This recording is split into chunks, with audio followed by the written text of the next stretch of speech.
That's the main thing. I'm not heckling. I'm just saying, like, Okay, so that thing cuts. We got 2 minutes. live on YouTube. I think that's working. Yes, we're on YouTube. And So it's the CARES Act. Yeah. Do you want to say it? The CARES Act that's funding a partnership between the National Endowment for the Humanities and the LEH, Mm-hmm. part of the New Orleans Healing Center.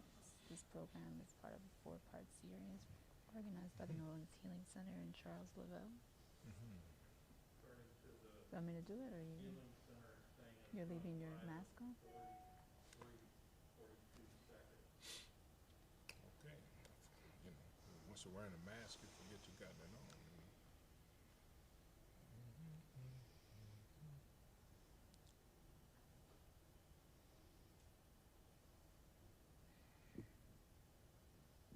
okay, yeah, the Facebook says it's going live at 18 seconds, but I'm still gonna wait to make sure it's working. Yeah, give it a 10-second clear, and we'll just kind of, because Facebook does that. It'll have a delay and then another slight delay, so it's a little And tricky. then people get notified, it takes them, not everyone's staring at their phone constantly. Right. That'd be me. You see it? It's You see it coming on now. YouTube?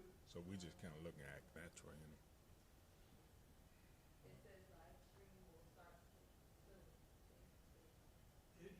That's it, yeah. That is the stream. Okay, cool. Now, let's see. Great.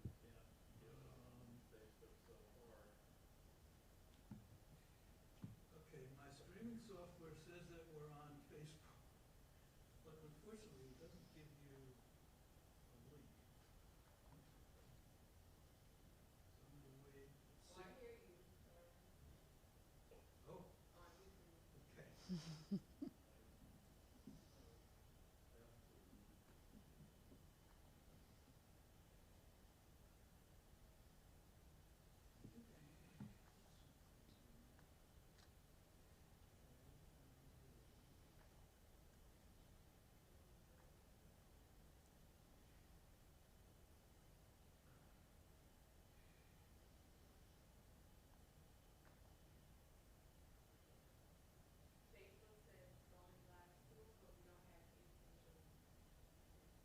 That you don't see this, picture? Okay. So alright, so let me.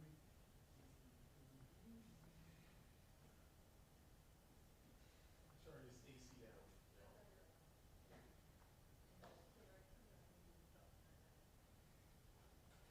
That's it, I'm gonna turn it over.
Good evening, Facebook friends, as well as YouTube friends. My name is Bruce Sunpie Barnes. I'm here with Rachel Brenlin. I am very much honored to be here this evening in a program that's a wonderful look back at the cultural legacy of Ronald W. Lewis, who is definitely in New Orleans, Louisiana, a cultural icon from many different angles and aspects. He was a personal friend of mine, as well as so many people here in the city of New Orleans, and not just in New Orleans, but he projected his love for his culture, his love for sustaining important things in his neighborhood,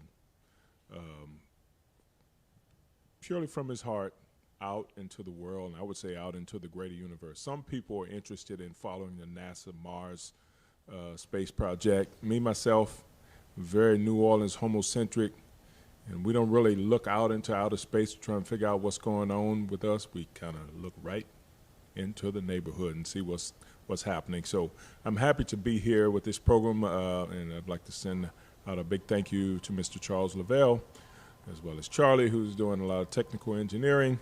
And we are here at the wonderful Cafe Istanbul here in New Orleans, Louisiana. And this is a program that's part of the CARES Act, which is supported through the NEH and LEH Louisiana. And I'm here with my partner here, and colleague.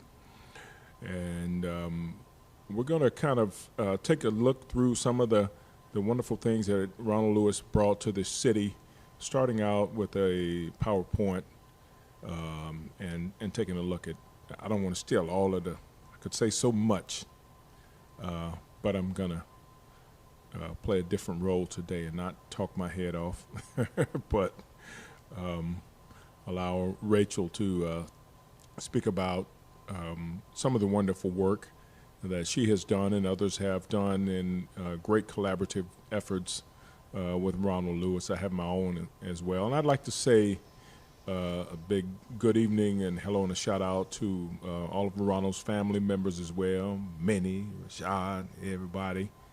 Pebbles, where you at?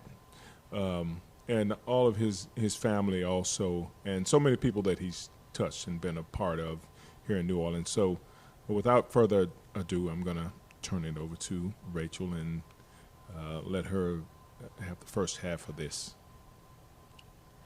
Okay, well, good evening, everybody. Thanks so much for joining us virtually. It would be wonderful if we could be together. Hopefully we'll be together again soon. And yeah, thanks very much, Charles, for bringing us together. This is part of the first of four series that the New Orleans Healing Center is organizing. The next one will be on May 13th. It's called Losing Home, the Price of Climate Change in Louisiana. Will be at 6 p.m. as well. So if you like this one, circle back around for the second one. And yes, hello to Minnie and Rashad and Ronaldo and the whole family. Also want to say, hello to the Choctaw Hunters, the Big Nine Social and Pleasure Club, Helen Regis and LJ Goldstein for welcoming me into the family of the House of Dance and Feathers many years ago. Thanks very much, Bruce, for being here with me. For those of y'all who are not familiar with the Neighborhood Story Project, we're a collaborative bookmaking organization that's based out of the 7th Ward of New Orleans and is in partnership with the University of New Orleans and UNO Press. And over a decade ago, Ronald and I created a book together that I brought to show y'all this evening. It's called The House of Dance and Feathers, a museum by Ronald W. Lewis. In the last 10 years, since we published it I guess it's been almost 12 years. In 2009, it came out. It's gone through 4 printings and sold over 10,000 copies. It was one of the main ways that Ronald supported the museum in the lower 9th Ward of New Orleans. So I prepared this talk this evening for people who may have never heard of Ronald before, as well as people who are very close to him. I hope I've been able to do a good balance of it. I'm also going to quote Ronald quite a bit because he was a wonderful orator. We were just talking the other day about how, or Minnie was saying, any kind of event there was, Ronald was going to make a speech. He definitely would be here making a speech. Yes, And he really, throughout our working relationship together, I rarely spoke about our book project. Ronald was the one who did that. He's the one who was the spokesperson for his museum and for many different aspects of his community in the lower Ninth Ward. And so I want to incorporate him into what we were discussing today. The first slide that you're seeing here is Ronald with his and his wife Charlotte, who we call Minnie, and two photographs of the backyard of Tupelo Street in the lower Ninth Ward. The first one is many years ago when they were raising their kids, and the backyard was full of neighborhood children and sports and all kinds of fun activities for young people. And the second one is one of the first gatherings of the House of Dance and Feathers, which was a collaborative museum project that he created starting in 2003 and incorporating right before Katrina in 2005. He said, when I first asked him about the House of Dance and Feathers, when you see there's something missing from your community, you want to contribute to make it whole. I thought that cultural education was the missing part of the lower Ninth Ward, and I've worked to create a museum to fill in this blank. Ronald didn't have a lot of early photographs of his life. He started really documenting his community when he started having children. And he shared a lot of his photo albums with me from that time. But I wanted to ask him while we were working on our book about what some of his early influences were around being a cultural educator. And he said, I was growing up in a time of transition.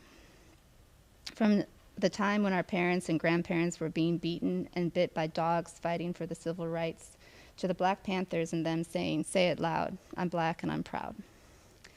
He went on to say, I was a sympathizer. I wore dashikis and black berets on my head, bootlace bracelets from fellows who had been in Vietnam. I sold Black Panther newspapers on Canal Street and knew some of the Black Panthers who worked in the Desire projects personally. They used to have the Nation of Islam down in the lower Ninth Ward, and I used to go to the mosque and get some of the teachings of Elijah Muhammad, as well as the Pan-African thinking of the Black Crusaders Incorporated. I was just out there soaking up education that is still part of my self-identity today. So it was a part of Black Lives Matter many, many years ago. Yes, and I think he was also very happy to tell you about how well things were engaged in his neighborhood in the lower Ninth Ward, and just how much it meant and was important around organizing, just being able to organize in neighborhoods. Yeah, those were tremendous skill sets that he had. And he was a diplomat. He was a diplomat, and a lot of that came from his work as a union organizer. He worked for over 30 years for the Regional Transit Authority, working on the streetcar lines. He worked on streetcar lines on St. Charles and Avenue and saw a lot of the wealth inequality that was going on in the city firsthand. In 1977, he organized the local chapter of the International Brotherhood of Electrical Workers and did a lot of union negotiating. What he told me about that time was being a union organizing rep taught me a lot about public speaking. I've learned how to document and put things in the right place because you're dealing with people's livelihoods. Mm-hmm. I think that is one of the things that really carried over throughout his life in other aspects too, just about fairness, about following through and saying, you know, if I'm going to do this, I'm going to be there for you, long-term relationships. And it definitely played out in his relationship with the Neighborhood Story Project, really seeing the NSP as one of his partners around business, around, cultural production and things like that. When he retired, when he was 50 years old, he had worked for 30 years. He started when he was 20. And he said, I walked out the door and I never looked back. I started building a new life and concentrating on the House of Dance and Feathers. And one of the first places he went to when he didn't have a 9-to-5 job, where he was having to be somewhere and at the same time, same place every day, was an important spot in Treme called the Backstreet Cultural Museum that was run by Sylvester Francis. Bruce is a very close friend of yours. Do you want to say anything about the Backstreet? Well, sure. The Backstreet was a wonderful place that was a collective of, it was just a meeting ground, a place where people would come and sit on the porch. People like Ronald Lewis, who had worked a long, hard day, and for example, on Thursday, Friday, Saturday, Sunday, people loved to sit on that front porch and talk about what was going on with them culturally, and they would share and pass information. So the folks that Ronald and myself would sit in, I was actually going over there because I was working for the National Park Service at the time, and I'd taken on a new role working in the city, something very different than what I'd done before. But I knew that if I was going to, as a park ranger, be a part of that, I would need to engage myself in actually the deep culture of the city. Some of the first people I ran into, I knew Sylvester already, but Ronald, I met him perhaps a year or so before, and I'd seen him at like Indian practices and things, but getting a chance to sit down with him at the Backstreet and with Sylvester, with Ray Blasio, the guy they call Big Chief Hatchet, Tootie Montana, you name it, all those folks would come and sort of hang out there because it was just a wonderful place. And then, it became a museum itself in short order. And Ronald was, he was really into that. He could see in a very deep way the value system of people collectively coming together that were the creators of the culture, and how they, just how they greeted each other and spoke with everyone that was their peers. And that was one of the beautiful things about him, was how he could level off with you about being a part of a community in this city, and not just through one angle, but through all of those vast, different, complex differences that created the city itself. And he understood them all very well. And he was friends with and was respected by and knew everybody, as well as Sylvester Francis. Same thing. So they were, that was a great combination to have those two gentlemen in the same place. It was some of the reasons that I thought, I think I'll go to school here right now, and if I can find this later on in life somewhere in the university system, I'll check it out, but I believe I'm at school. And I think I still believe that very deeply. I was, something you couldn't buy, you couldn't sell it, you couldn't give it away. You just had to be there in it, and being in their presence was always that way. Yeah. When I asked Ronald about what his experience was like at the Backstreet, he said, I really credit Sylvester for having a place we could call our own. We have very few in our culture who brought it to this level. As I was nearing my retirement, I started going by the Backstreet and hanging out. Sylvester opened the door for me. Sometimes when he would have a big tour, I would do the story about the social and pleasure clubs. He entrusted his livelihood to me. If you're ever around us, you'll hear me call him Boss Man, because he was boss to me. And again, this idea of entrusting livelihood, entrusting resources, entrusting, stories as, a kind of way of building relationships with one another, and was key for Ronald and also for Sylvester. the museum became official in 2005. Ronald likes to say that he had been accumulating a lot of regalia from his participation with Mardi Gras Indians and social and pleasure clubs, and Minnie was like, you know what, I'm tired of this, take it outside. And this was, part of his imagination around, okay, well, what could I do with this space? The back street provided a roadmap of turning it into a cultural education center. And his great friend, Robert Starks, who became the business manager of the Big Nine, earlier with him, helped him do his paperwork. This is a photograph of the early museum that he had right before Katrina.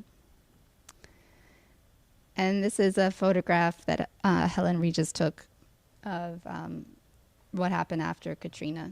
For those of y'all who are tuning in other places and maybe didn't follow Hurricane Katrina, the lower Ninth Ward was extremely devastated by a breach in the Industrial Canal levee, and many parts of the community were completely leveled. Ronald and Minnie stayed in the city in a hotel during the storm, and then they relocated to a shelter in Thibodeau. And Ronald made a scrapbook of his time there. And this is a page from it, where he's calling out Hurricane Betsy in 1965 and how he survived that, and then how he survived in 2005 as well. He actually did a very large documentary project at the shelter, photographing people and their belongings, and it's a really important part of the House of Dance and Feathers collection. Because their house was a little bit further away from the Industrial Canal, it didn't get knocked over by the avalanche of water, but you can see that it had a huge amount of damage. And the little museum that was in the back and the little white building was, a lot of the things that were left there were completely flooded out. He took a lot of his scrapbooks and his photographs with him when he left, so some things were able to be preserved. But this is an old flag from the Big Nine. I became aware of the House of Dance and Feathers in the rebuilding year after Katrina. I participated in a conference that Bruce was at too, called Re-inhabiting NOLA, that brought together cultural organizations, architects, urban planners, environmentalists to kind of reimagine what the city was going to be like when we put all of our love and care into rebuilding.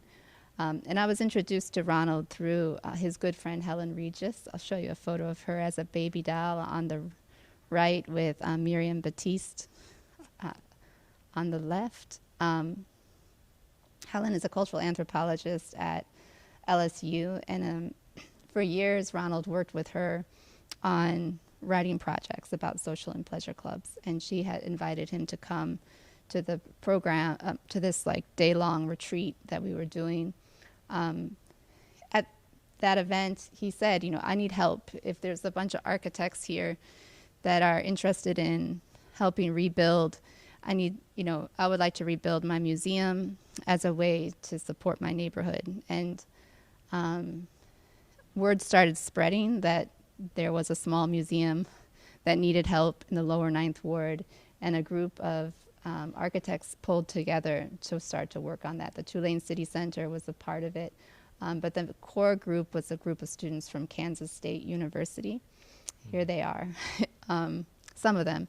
There's a whole group of them, and they came and lived in New Orleans and helped Ronald and Minnie not only rebuild their museum, but their house. And it was one of the first things going on in the lower Ninth Ward at that time. Is this in 2006 or 5? I would say it's the beginning of 2006. Mm-hmm.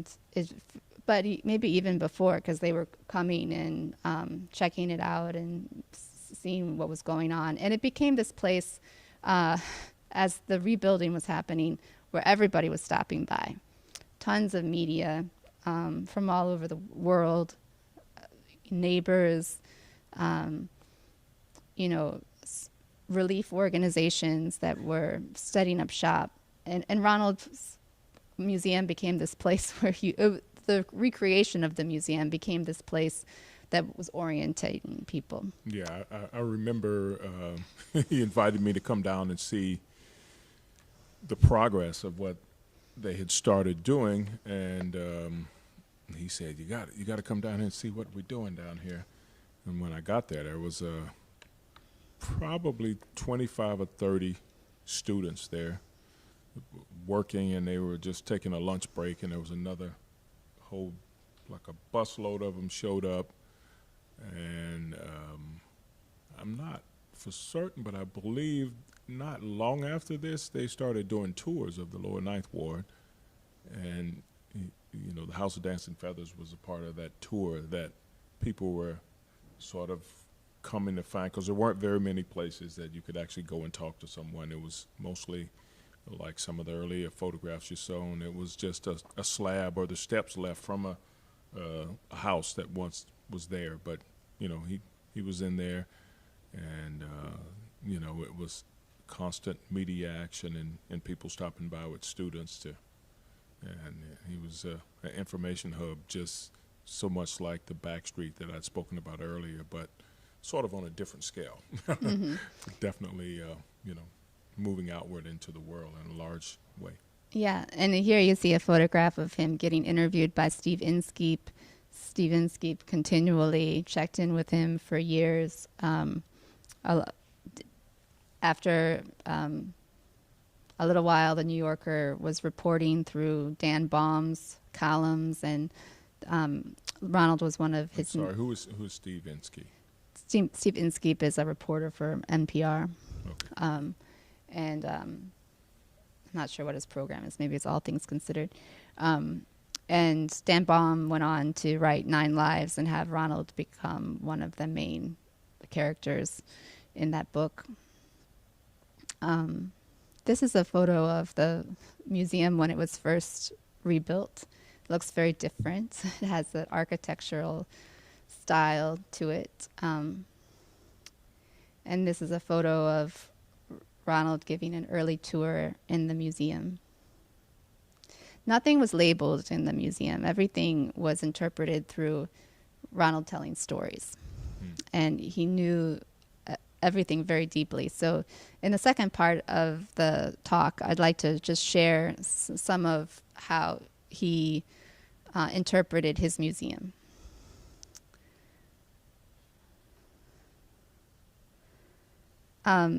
Here's a installation. A lot of his installations were like shrines or assemblages. And this one he dedicated to Pan-Africanism. And I asked him to explain what he usually says in a tour. And he said, "I decided to use boats and masks and figurines to show connections across places. The masks represent West African culture, and the boats represent those slave ships. And in the middle, I put an Aunt Jemima doll with its image of racism. It's easy to just push history to the side, but I don't want to do that because it's all there. When I talk about my mama coming off the sugar cane plantation, I'm not ashamed of that because that's where my roots are. As I'm growing up, my mama always had her hair tied up in a scarf. When I see this doll, I remember that too and think about how my family survived those cane fields." So while the House of Dance and Feathers had, a name that evoked joy, he was not shy about sharing the hard realities of structural racism in America. He believed that it was an important part of the mission of the House of Dance and Feathers to talk about Black cultural arts and autonomy and having something of your own and on your own terms. He also had a great love of the musical lineages that came out of the Lower Ninth Ward. His wife's family is the part of the Hill family, which is a large musical family in the city. And he often felt like the Lower Ninth Ward story around music was a bit neglected compared to other parts of the city. And so this is a whole collage that he created about musicians from the area. Bruce, did you want to say anything about music in the Lower Nine? Well, I mean, I would say it was a treasure trove of people that came out of the Lower Ninth Ward. Many years ago, you know, I spent a lot of time there. One of my favorite guitar players that I'd met when I first moved into the city in the 80s was Boogie Bill Webb. He lived at Tupelo and Urquhart down in that area there. So I hung out there, and not far from him, of course, was on Coffin Avenue was Fats Domino and Oliver Morgan, and there was musicians and little small saloons like you wouldn't normally see and think of in New Orleans. They just looked like they were 30 or 40 years previous to what you found in the. As soon as you crossed railroad tracks, you know, headed west, it was a different change, going from the 7th Ward to the 9th Ward even. But the Lower Nine in particular, you could find just straight up saloons that were somewhere between a Western movie and, you know, something that you would see in the upper parts of the Delta. But that neighborhood that Ronald was in was always one of the deepest for people, and little farms everywhere. You know, you could go there and folks had ponies and goats and lots of chickens and things like that they were raising, because it's down in the back side of, you know, where things were happening. So, of course, this was Ronald's folks. He was friends with all of them, and he was happy to, you know, to speak about that wealth of people that were there. That, you know, it's true that they were often forgotten. So, in terms of what they were doing there, and you know, the lure is to have people come up into the core part of the city, but that was certainly its own core. Yeah, a lot of people from the country moved to the Lower Ninth Ward in the turn of the century. Ronald's family came from, like he was saying earlier, sugarcane plantations. There was also a lot of white working class families that lived in the area before desegregation, and many of them moved to Chalmette and other parts of St. Bernard Parish afterwards, with the waves of white flight. And Ronald remembered it being more integrated. Besides the exhibits that he curated, one of the things that was similar about the House of Dance and Feathers and the Back Street is that people donated a lot of objects that were of importance to them. And this was how he rebuilt his collection after so much of it had been washed away in the storm. I just wanted to share the story of Darrell Keyes, who's a member of the Comanche Hunters, which was a Mardi Gras Indian tribe in the Lower Ninth Ward. He donated this pair of shoes after the first year of Carnival, and he told us a story about it. The Comanche Hunters were the first gang from the Lower Nine to mask after Katrina. It was just me and my two cousins, Vernon Freeman and Jonathan Moulton, as well as two little queens. They were living in FEMA trailers, and I had rented a house in the 7th Ward. We said, we're going to all chip in and do it. Most people weren't going to mask or come back for Carnival because they had lost their homes. Why mask? I decided to do it for the people. While everyone was in Texas and all over the world, I was sitting at home sewing. A lot of my patches, brooches, and materials were in my attic and never got wet from the storm, but they were dirty. When I saw the patch on my old boots, I felt that I wanted to make a new pair. But then I said, no, I'm going to let people see the dirt. They survived the storm. The original boots were blue, but I took off the patches and chose red material for the people who had died in the storm. The day we paraded, we went back into the Lower Nine. I said a prayer by the barge that broke through the levee, and then we started walking up Claiborne to the St. Claude Bridge, singing two songs that we made up, Busted Levee and How You Gonna Cross the Water. That day, I walked through the Ninth Ward across the bridge. I felt like nothing could stop me. If Katrina couldn't stop these shoes, nothing could. I wanted to donate them. A patch is something on your body, but these shoes, walking through the Ninth Ward, means a lot. I told Mr. Ronald never to clean them because you'll take the royalty out of it. These are straight off the land. Here's a picture of Vernon coming over to show Ronald some of the patches that he was working on. Wonderful photo. And so these are, is that some of the first things that someone brought to him after that time period there in the beginning of sort of the recovery of the shoes? Yeah. Yeah, that's what I'm saying. He donated these shoes to the museum. And it was, these are the kinds of stories that you would hear Ronald tell when you went to the museum. You know, he'd say, check out these shoes, and then he would tell Daryl's story. Or he just like on a regular day, others would just pass by. Vernon's not donating these necessarily to the museum. He's just coming by to show Ronald how he's doing on his patches. Because Ronald was one of the founders of Mardi Gras Indian tribe called the Choctaw Hunters. It was an organization that began in the early 90s.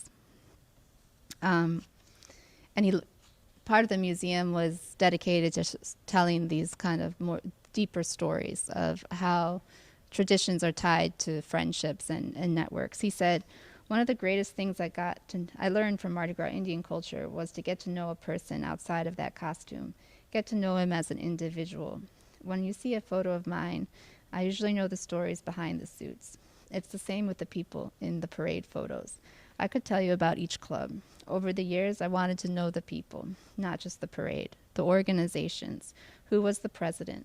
We got to know each other on a personal basis. And that's how I try to run my museum too. I get to know the photographers and then the people in the pictures. So Ronald masked as a second spy boy for the Seminoles in 1990 with Edgar Jacobs, who had been raised in the 7th Ward and was part of the network of Tambourine and Fan that Jerome Smith and Rudy Lombard started as a Black cultural arts organization that's been so powerful in its legacy throughout the city. And after they had that experience together, Ronald told Edgar, I'll make you an offer. If you become a big chief down in the lower 9th Ward, I would provide the gang. So Edgar had just moved down there, and he thought that that would be a way to pull the community together. So here's a snapshot from 92, where you can see Ronald with a tambourine on the left, and Peter Alexander was the second chief, who was one of Ronald's best friends from growing up. Ricky Gettridge, who masked as a spy boy with the Yellow Pocahontas, was also part of the tribe and helped sew. So this is, he was actually the person who taught Ronald how to sew. Yeah, and he's a great sewer, and great singer. Yeah, he was a full-on Indian, and he masked for years with the Yellow Pocahontas, as you say, and yeah, Ricky would teach anybody how to, if you could listen. He tried to teach me, but I didn't listen well enough, I must say. But yeah, that just shows one of the many aspects, I guess you would say. And I know you worked with Ronald for a long time, but around his organizing skills and how well he could just bring a group of people together, men, women, children, does not make a difference. He loved and enjoyed, I think, bringing people together for some common good, and that was like some of the best of the things that you could see. And I guess this gives, a credit and a nod back to his days as a union organizer. But he would bring odd groups of people together to create something all the time, and even outside of like Indian culture and things like that. He definitely had that skill set to engage people with a twinkle in his eye. If you saw him with the twinkle in his eye, you're about to get it. You're going to get some full-on Ronald Lewis, and he was going to hook you whether you wanted to be hooked or not. You just pay attention; it's coming. And he did it all the time, which was like, to me, I suppose it was one of the main reasons that he was such a perfect museum director and creator. You know, in that concept was just that the ability to engage people with his stories and animate objects that he had there. I believe it was like, you know, such a wonderful gift, and it's why, you know, people from universities and students of all walks of life, not just universities, but people who were just like students in life, were so, you know, enthralled by being there and visiting that place with him, telling, you know, what the objects are and what they meant, and seems very apropos that he would have the place set up where there were no names and labels on things because he was going to, you know, create that scenario. Yeah, so in this case, in this slide that y'all are looking at now, you see an actual patch that was on display at the museum, and you see a photograph that was taken by David Ehrenreich, who's a colleague of mine in the anthropology department. Photographers started to donate to the museum because they saw it as a way of repatriating their images back to the community that they were representing. Another great friend of Ronald's in the lower Ninth Ward is Little Walter Cook from the Creole Wild West.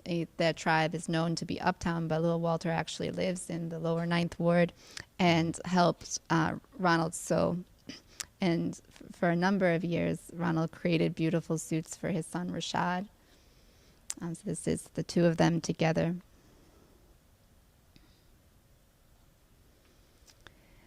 And a lot of that same network that started the Choctaw Hunters went on to start the Big Nine Social and Pleasure Club. He says many of the same people came together. We were such a creative group of people that the parade became another outlet to burn off some of that energy. When a person says the Treme, they're evoking a history of cultural identity in New Orleans. For the lower nine, we were just known as the Ninth Ward, as fearless people. Many people have lived in the city and never crossed the bridge over the industrial canal. When social and pleasure clubs began in our neighborhood, they brought hundreds and hundreds of people to this community to see parades in the Ninth Ward. So this is really important for him to share all of these different layers of the neighborhood. And what year did he start the Big Nine? In 1995. So this is all happening. His network of friends that he did the Choctaw Hunters with come together to do the Big Nine as well. Here you see Big Chief Edgar Joseph parading with the Big Nine, and Robert Starks, who was a great follower of Mardi Gras Indians as well, and spent a lot of time with the Ninth Ward Hunters and also the White Eagles. Were two of the key people that also helped found the Big Nine, as well as Peter Alexander, who's now the president. And here's an example of just the way that they represented their community. Have Minnie in the back with the umbrella. And that's Ronald on the left there? Ronald is in the center. In the center, rather. Yeah. Yeah. Yeah, on the far left is something different. Yeah. At Ronald's Museum, he collected a lot of ephemera from parades, and he also used the parade as a form of media to be able to amplify the voices of his community. He was the president of the Big Nine the entire time that he was with us, and had just passed it on to Peter a year before. So this is a part of the collection at the House of Dance and Feathers. It's a portrait of Kim Groves that they used at their parade in 2004. And Ronald explains why she was important. Kim Groves lived around the corner. Her death was a tragedy because a person lost their life for doing the right thing. She reported police brutality and was killed for it. We martyred her for being a person who stood for the right thing and gave her life for it. Even though the powers that be who caused her death didn't think her life had any meaning, the people in our community did. After we memorialized Kim, we decided to always recognize the losses in our community, regardless of whether they paraded with the Big Nine. The same year, this was a piece of artwork that circulated at parades that Ronald saved as well. It was a portrait of Joseph Shotgun Williams. Joe was Betty Ann Lasty's grandson and the nephew of Herlin Riley. He was also the trumpet player for the Hot Eight Brass Band. And as Ronald says, it was a tragedy the way he lost his life. The police said that they had cornered him and he started ramming a police car with a truck he was driving. But he was boxed in. How could he ram anything when they got him bumper to bumper? And then he's getting out of the car with his hands up in the air when they killed him. So this is his museum is an archive of the contemporary as well as the historical. It's, he's protesting police brutality at his museum as well as in the streets. Yeah, I think it's, again, he was a community person completely, and so, having this be a part of it and to remember, not to forget about things and events that are important that have happened, and then, like, where's the justice in it? Yeah. Here's a photograph of the Big Nine, the first parade after Katrina, when they were able to come back together, and that parade was extremely significant for the community. It was. I went to it myself, and it was amazing to see a massive crowd of folks crossing that bridge, coming out of Lower Ninth Ward, which had been, during Katrina, a symbol of a lot of rough things, quite frankly. That had happened in the course of things. That one and, some other bridges around the city, of course. But just to see the outpouring of people and that signal that the ability to sort of rise like a phoenix out of the ashes, when they had been written off, they really did something wonderful and had the whole city endeared to how they pulled that off at that time, which I still don't know how they did it, but it was a lot of people. Peter was telling us that a lot of the people didn't, who were doing the volunteering at the time to help rebuild, just couldn't believe that something like that was going on. Yeah. And I think for all the people who helped rebuild the museum, like those specific people, they definitely did believe it was going to happen. And it was beautiful to see them there, to see what they were working towards, it was a beautiful coming together of different parts of the new people who were in town to support the rebuild, as well as residents who were displaced and coming back. There were volunteers from all walks of life, but lots of folks that had come to town and had been volunteering for quite a while. And all of these different organizations had bright colored T-shirts, lime green, orange, blue, you name it, and to be at that parade and see, they hadn't seen a parade, so they didn't really know anything about it, but to see how it was done, and the response, New Orleanians and people who were just so desperate to have something like that happen full on, in the mix of all of the folks that were had been working the whole time and were still working and still had those clothes on when they went to the parade, just to see it, and there was so much talk and chatter and questions that was happening just among people. I'd taken a group of students out there myself that were here in town from New England University in New Hampshire, and they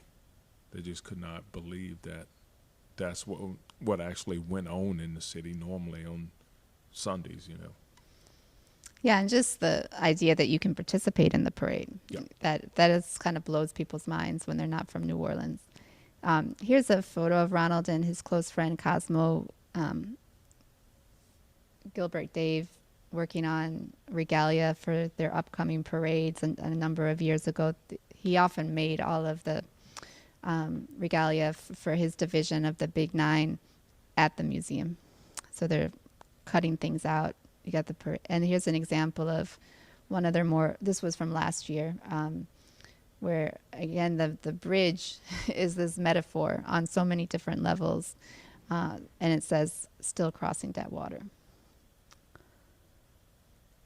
Before we go into talking a little bit about some of his other cross-cultural connections and the making of the book, do you want to say anything about Ronald becoming the gatekeeper of the Northside Skull and Bone Gang in his retirement?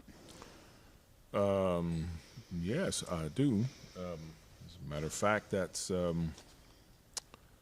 was one of, Ronald had plans, and I told you before, when he had a twinkle in his eye, he was up to something.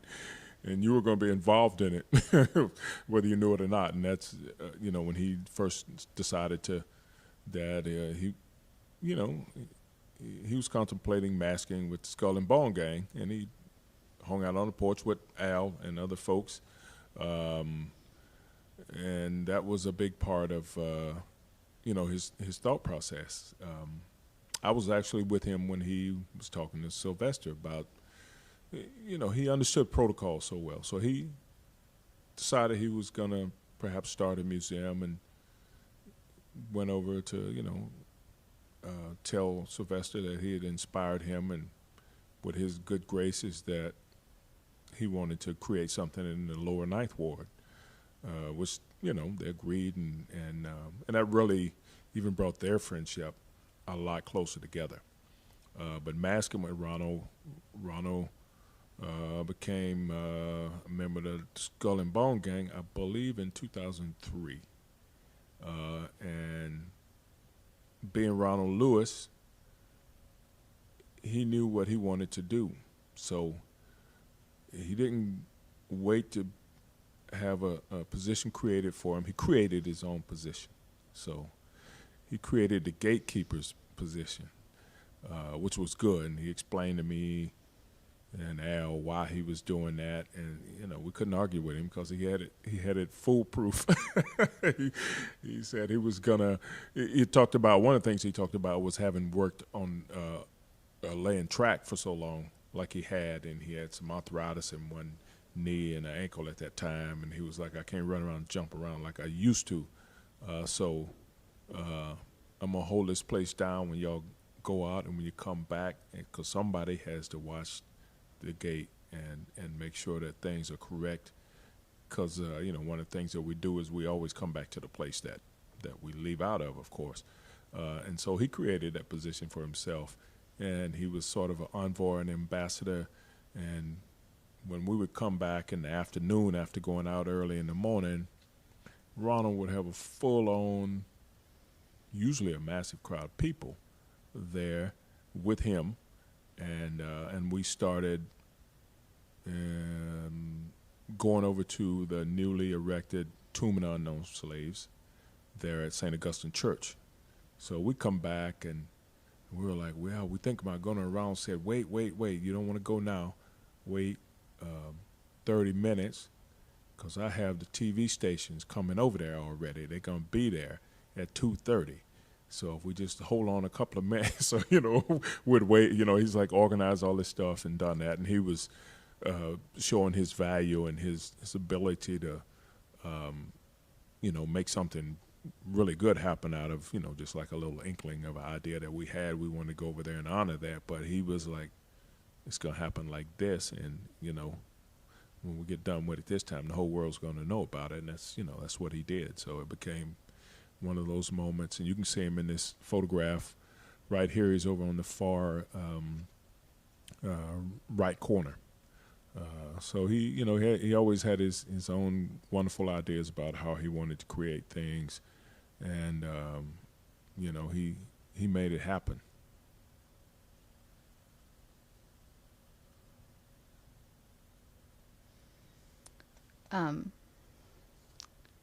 So a nice photo of you and Sylvester and Ronald. That's from more recent times. One of the other relationships that was really important to Ronald was his long-term friendship with L.J. Goldstein, who was the founder of Crew de Jew, and also Crew de Delusion, and the 6 to 9, one of the co-founders of the 6 to 9 Social and Pleasure Club. Ronald and I were actually on the advisory committee together for the 6 to 9 Social and Pleasure Club for a number of years. And they really had like a great cross-cultural exchange And about that's the parades. 6th Ward to the 9th Ward Social Aid and Pleasure Club? Yeah, it was a social and pleasure club dedicated to Halloween. So we passed out candy. It was a walking parade. And Ronald and LJ's idea was that they would kind of combine the marching crews of like small walking crews that happen during Carnival with the social and pleasure club aesthetics and bring something together for Halloween in the evening for the kids. And it was actually a pretty fabulous parade for many years. When I asked Ronald about his relationship, well, so I guess LJ is a photographer. Just a few things about LJ. He's a great photographer. Here's a photograph that he took of Dorn Pappy Kemp, who ran a very famous bar that supported second line parades in Central City. He paraded with the Treme Sidewalk Steppers for a long time, and they had a relationship around parading that began with social and pleasure clubs. Ronald says, LJ started on our side of the fence and learned the discipline of how we run a social and pleasure club. He then brought into another world of Mardi Gras crews, and I mentored him. He showed me another world in the Jewish community, and I met some great people. And I tried to fine-tune him about our culture and history, because he's in the mode of a son to me. There's a photo of the two of them on the other side. And, so all kinds of stuff happens in New Orleans around parades. We could talk about it in the abstract, but when you bring different groups of people together, and a lot of the Crew de Jew parade is satirical, Ronald was taking some risk of joining that parade in terms of how people were going to receive him, not people within Crew de Jew themselves, but just the general public. And he told me a story about what happened the year after Katrina when he paraded with them. Their theme was the wandering Jews because of all the mass displacement that was going on, and oftentimes the parade would directly address racist stereotypes. So in that parade, everybody wore large noses and glasses and put stars of David on their back. And Ronald did that as well in solidarity. He said, during the parade, I got cussed out by a white man. I looked at him in the face. He said, "What are you doing with that goddamn star of David on your back?" He didn't add the N-word, but I felt it. I looked at him for a minute. How could I answer him? I told him, "Look at my nose, motherfucker." He got... which was like classic Ronald line. He got infuriated and walked off down the street, hollering and screaming and cussing. I told LJ, "Look at me. Look at the color of my skin. Look at where I grew up in the Deep South. Whether it's anti-Semitism or just plain old racism, I know what this is."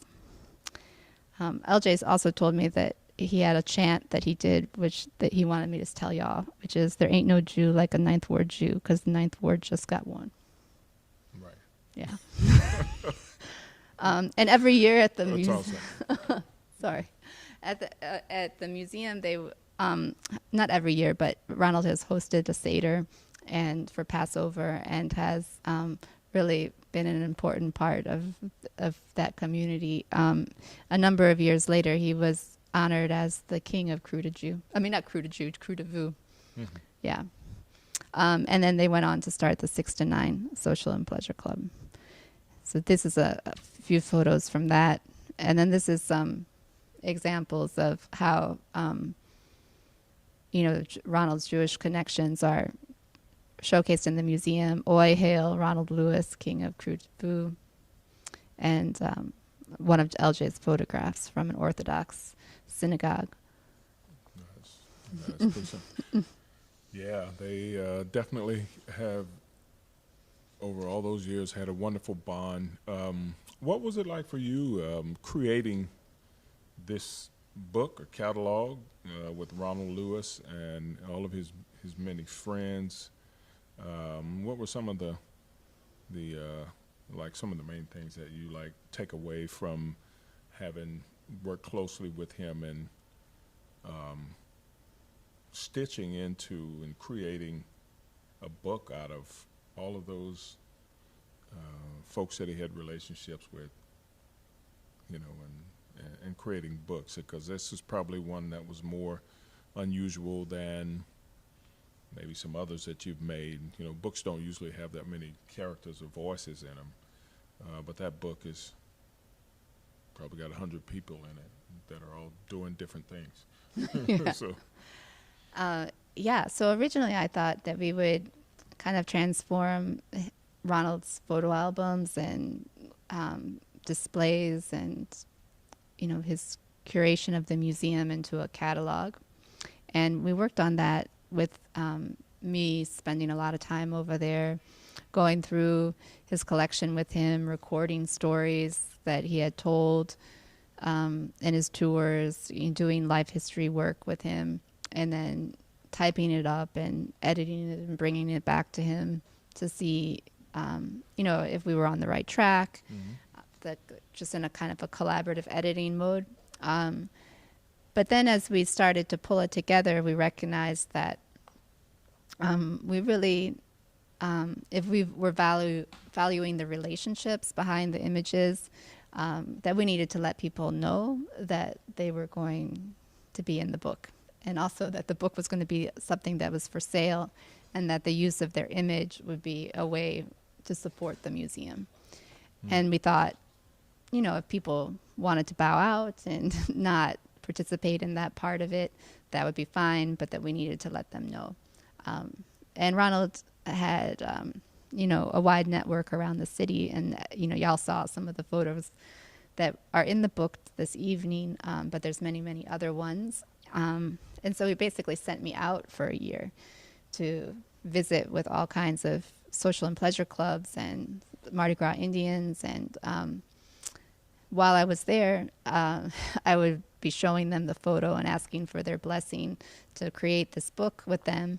But then it seemed like a missed opportunity not to actually hear what was going on from their point of view in those moments. And so we created kind of extended captions to go with most of the images, which are in other people's voices. And so like the story of the shoes from Daryl Keys, for example, was part of that project. But you get to see a like kind of firsthand experiences around the friendship and the great rivalries and stories of coming together that happen in African American performing traditions. And it was, yeah, it was awesome. I'll show y'all a few photos. This is Ronald signing his book. Our book release, we had it at the House of Dance and Feathers in 2009. It took 2.5 years to make. And it poured down rain. It's just like an avalanche of rain. And Ronald's museum is very small, but people stayed. I mean, it was just like an avalanche of happiness. And did you have a lot of people show up? we had hundreds of people show up, and almost everybody from the books came. And there was a great kind of Mardi Gras Indian practice that happened. Yeah, see the tambourines. There's Ricky and Cosmo, Comanche Hunters, Romeo from the Ninth Ward Hunters. It was a pan Mardi Gras Indian celebration. It was one of the things that was important to Ronald, was to highlight people from around the city. There's little Walter Cook, had a brass band. And that's Victor from Fayaya coming to get his book.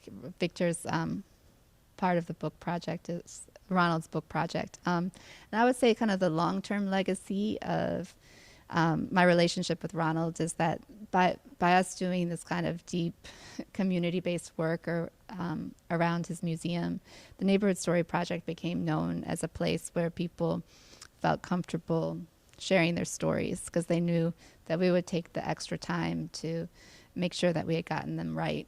And just to go full circle, a couple of years ago, we created a book with Sylvester and Victor that was using similar methods to what we used with the House of Dance and Feathers. So this is some images from that book release. And you're in here too, Bruce. What? Oh, the dead people, yes. Yes. I recognize them anywhere. Yeah, the Fire in the Hole book, which is, it's a wonderful catalog and collective as well. That's, it's quite an undertaking to take that many people and somehow stitch them together. But, I mean, the effect of it I know is wonderful. And Ronald, from what you've told me, was a great salesman as well. He was a great bookseller and an agent of moving product. So how many editions did you say that? So reprints, rather? we're in our 4th edition of the book.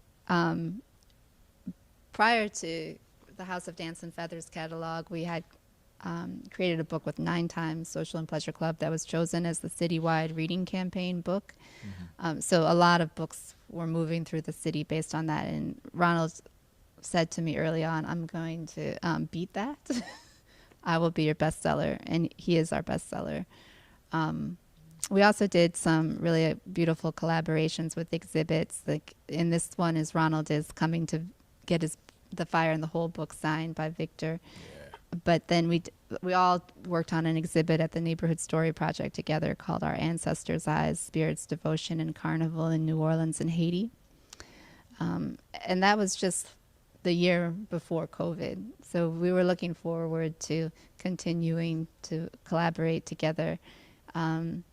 We saw him on March 8th at the Neighborhood Story Project for a concert that Bruce was organizing with Dede St. Prix, a musician from Martinique.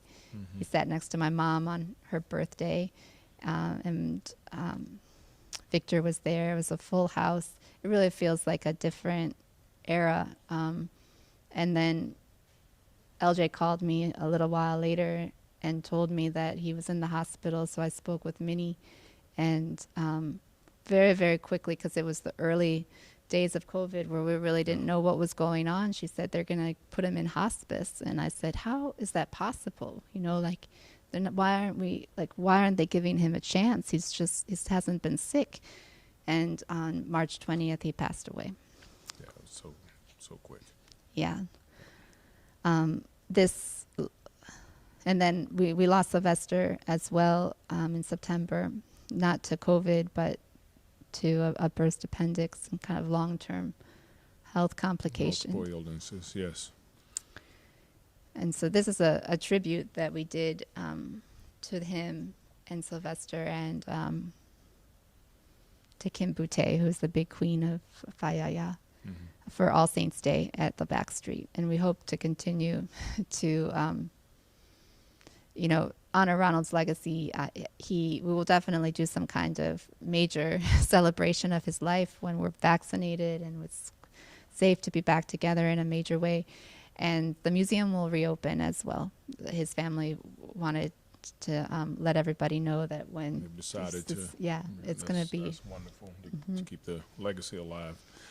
Well, this has really been wonderful. I think I'd like to just play a little bit of music, for Ronald and Sylvester and Kim and all of those folks who have upheld these long-standing and not easy to erect cultural legacies here in New Orleans and really, in this space around the world. And people always look to New Orleans to try and figure out even how these things are done. And we've had a wonderful opportunity to dive into the trove of the work of Ronald W. Lewis this evening and his connections with so many other people in his communities mainly, but also people from around the world, the many students, the news reporters like Steve Inskeep, and people that were coming from all over. So I'm going to play a little music here. This thing, hopefully. Because a lot of what they have done is just things that, it keeps the hope and the spirit of, what they had to offer in the land of the living, and it goes so much farther beyond that, and it set a pathway and great model for others, and as they say, to look at it and see it is to understand that we are walking on the shoulders of giants.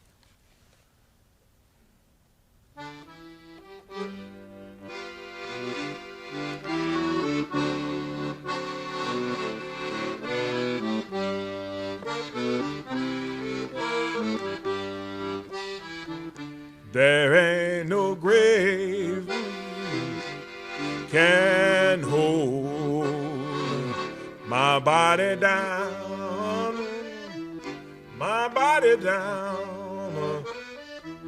There ain't no grave can hold my body down, my body down. Well, when it first, trumpet sound, I'll be getting up and walking round. There ain't no grave can hold my body down, my body down. Well, I've heard of the beautiful city where the streets are paved in gold. And though I have not been to heaven, oh Lord, I've been told, well, that around the throne of grace, he's got to pawn my soul a place. There ain't no grave can hold my body down, my body down.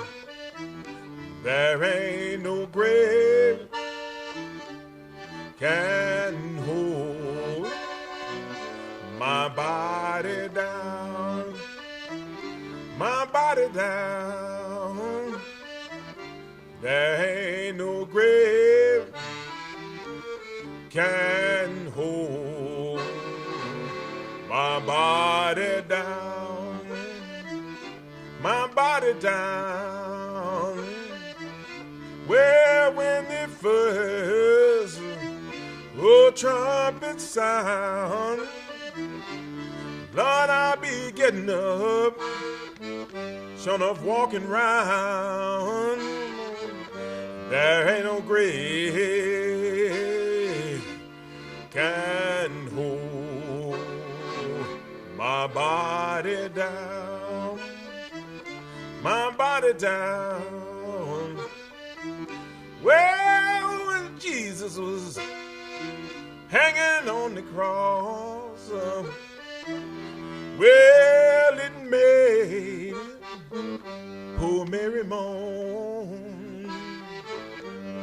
Then he looked down on his disciples and said, now take my mother home. Ain't that a pity? Ain't it a shame how they crucified Oh, Lord, the man, there ain't no grave can hold my body down, my body down. There ain't no grave can hold my body down, my body down. Where when the first trumpet sound, Lord, I'll be jumping up and running round. There ain't no grave it can hold my body down, my body down.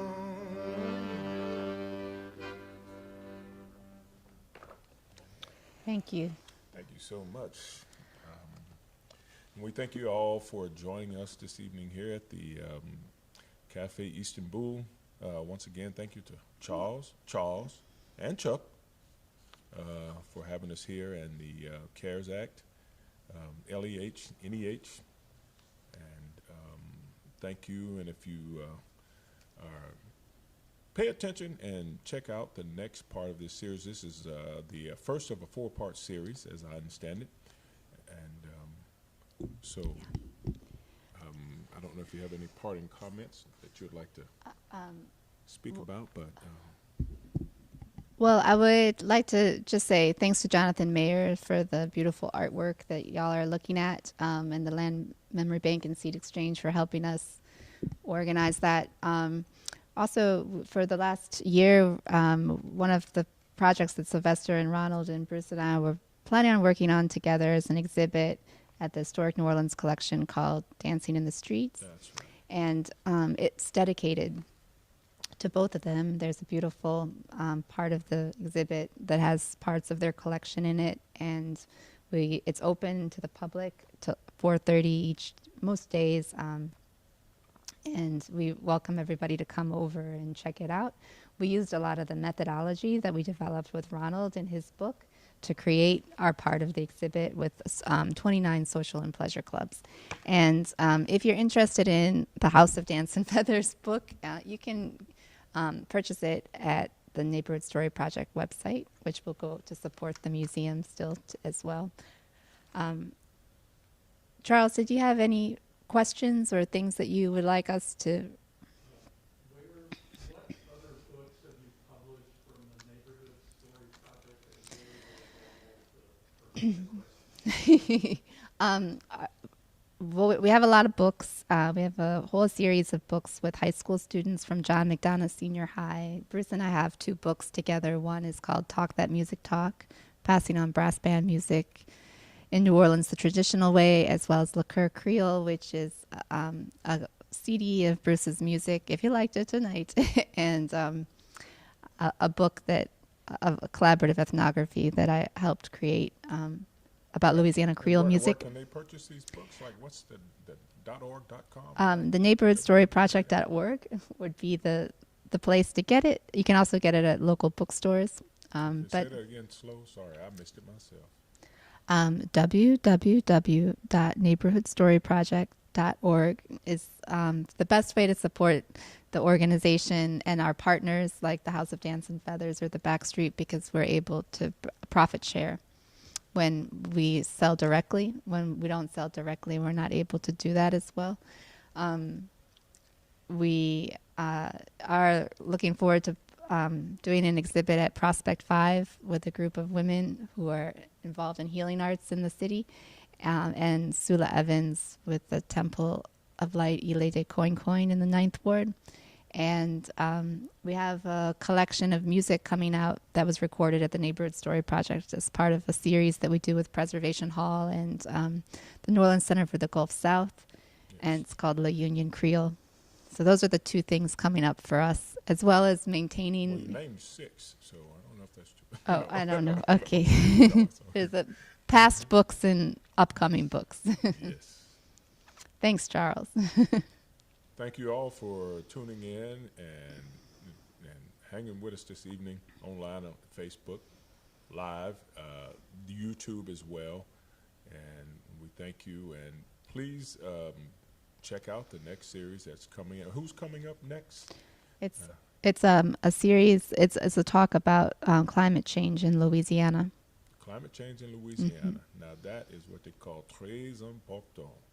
I mean, you can wait not even 10 minutes and the climate will change on you. And the water's coming to the backyard. And so you need to know what kind of indicator plants and animals and how you can outrun, outvote, and outthink this situation. But thank you all for joining us and being with us this evening. And we hope to see you next time. Y'all stay safe, get your shots, mask up. And like they say around the corner, now, wa plita. We'll see y'all later. Thank you.